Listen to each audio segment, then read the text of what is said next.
the start of the pandemic, people were crazy about the Ube cheese pandesal. Today, I'm going to show you my version. Let's get started. For the dough, you need 1 tablespoon of instant dry yeast, 1 cup water, 1 whole egg, 3/4 teaspoon of salt, 1/3 cup of sugar, 1/4 cup butter or margarine, 1/4 cup shortening, 1/2 kilo all-purpose flour. You need violet food color, or you can use ube flavor and color. For the ube halaya, you need 1/3 cup of ube powder, 2/3 cup of condensed milk, 3/4 cup of evaporated milk, 2 tablespoons of butter, and you also need ube flavor and color. I have here water. I'm not going to add all of the water since I have here liquid flavoring. And then I'm going to add in the yeast. All right. Make sure that your yeast is active. If it's instant yeast, all you have to do is stir it, and then you will see immediately there are small bubbles. It means your yeast is active. If you're using active dry yeast, you need to dissolve it in water with a little sugar, and then you wait for about 15 minutes until the mixture is frothy. Okay? And then after that, we add sugar. If you use instant, you don't need to wait for 15 minutes. I have here 1 egg. All right. And then we have the flavoring and coloring. Usually I put 2 tablespoons. Okay. But it depends on the brand. And then I have here the flour. And then we have the salt. Put it on top of the flour. Don't put it directly on the yeast so that you don't slow down the activity of the yeast.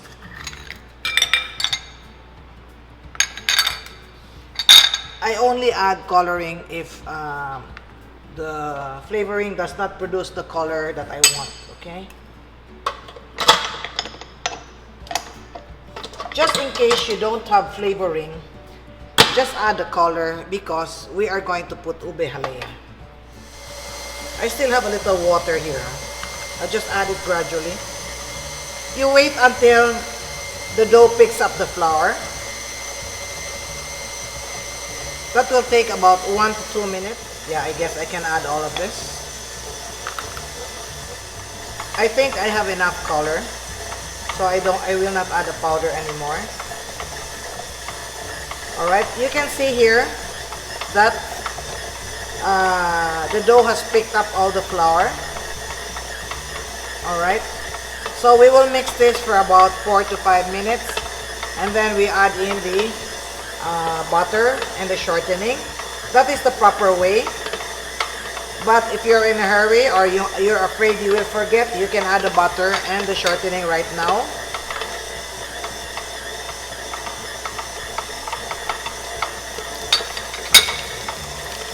If you don't want to use butter, you can use margarine.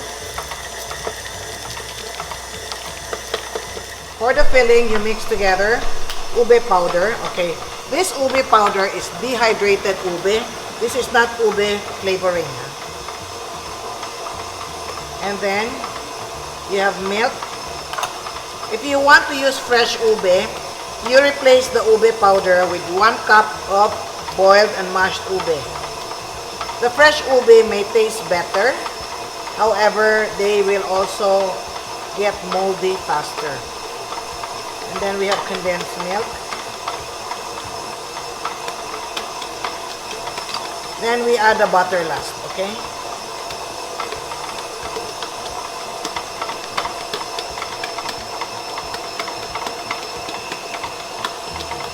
We're going to add a little flavor and color. This is probably half a teaspoon. Okay, this is how I do this. I look at the dough. The dough and the halaya should not have the same color, so you will be able to distinguish the filling. So this is a little about the same color. So I will add another half a teaspoon. Okay. And then we add the butter last. We're going to cook this until the mixture thickens. After 8 minutes, check the window pane. Put a little oil in your hands and pinch off a small portion. And you try to stretch this. You should be able to stretch it until you can see the light, or what they call the window pane. Stretch it slowly. See? When you can see, if you hold this against the light, you will be able to see the tip of your fingers. This is what they call the window pane. Alright? It should be thin enough. This means that the gluten has developed, so your bread is ready for rising or for fermentation. You prepare a mixing bowl. Put oil. It doesn't matter how much oil you put in, as long as you have oil. Normally I put 1 to 2 tablespoons of oil. And then scrape the dough. By the way, I added 2 tablespoons flour when I was kneading the dough because it was a little bit wet. Alright. See? Here. You fold it under so you can form a smooth ball. And then turn it over. So you have oil on top. You have oil on the bottom. And then you cover this with a damp cloth. If you don't have a damp cloth, you can use plastic.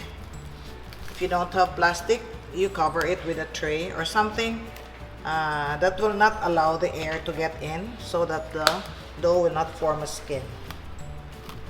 Alright, so we ferment this for 45 minutes to 1 hour, or until it's double in bulk.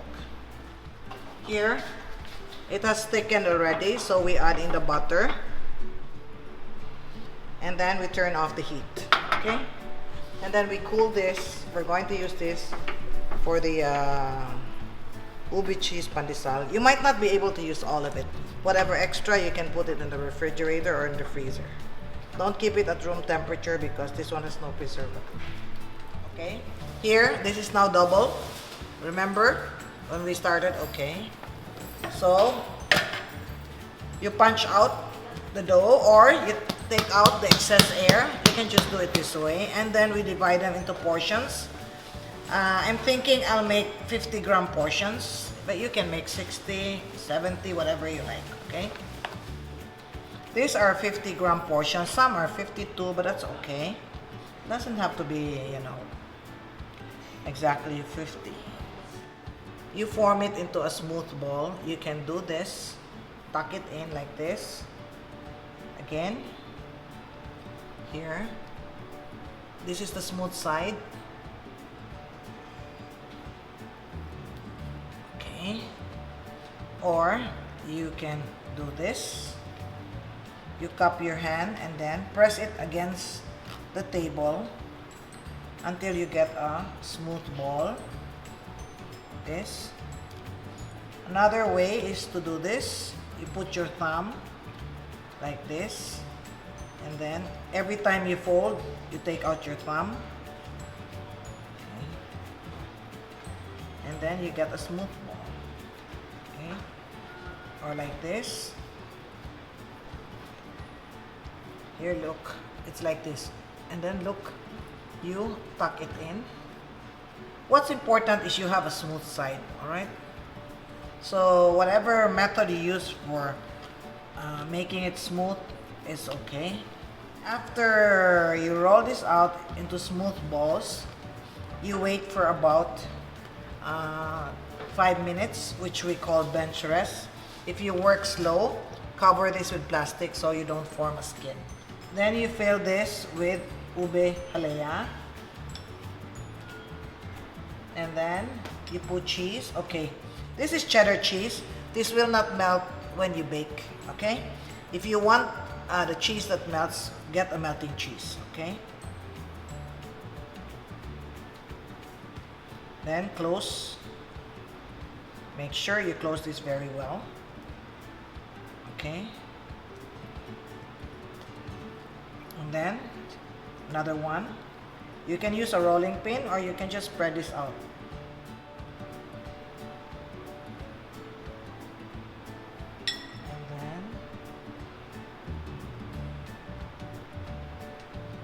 Put cheese and then close.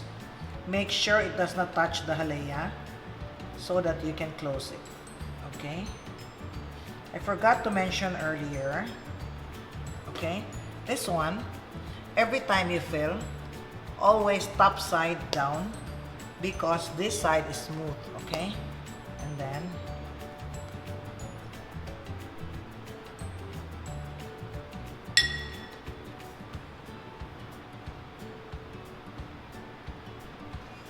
And then here, after you filled it, you roll it in breadcrumbs because this is ube cheese pandesal.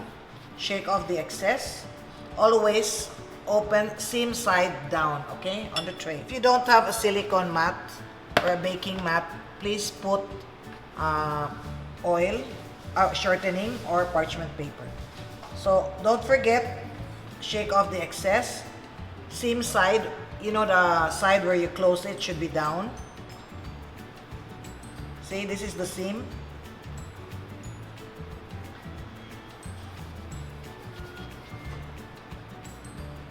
Okay. And then we continue with the rest. Alright, we finish our ube cheese pandesal. We will let this proof. We'll let it rise for another 30 to 45 minutes before we bake this. Alright? I'll show this to you before we put this in the oven. Alright, this is ready to go inside the oven. If you'll notice, it has already more or less doubled in size. Alright, I can only put one tray in my oven, so I'll do this one first and then I'll do this. 350 degrees, about 10 to 15 minutes, okay?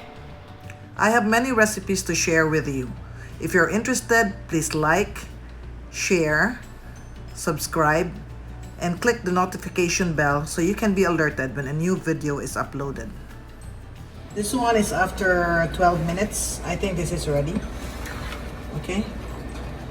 We don't want it to brown too much because you will lose the ube color. Okay?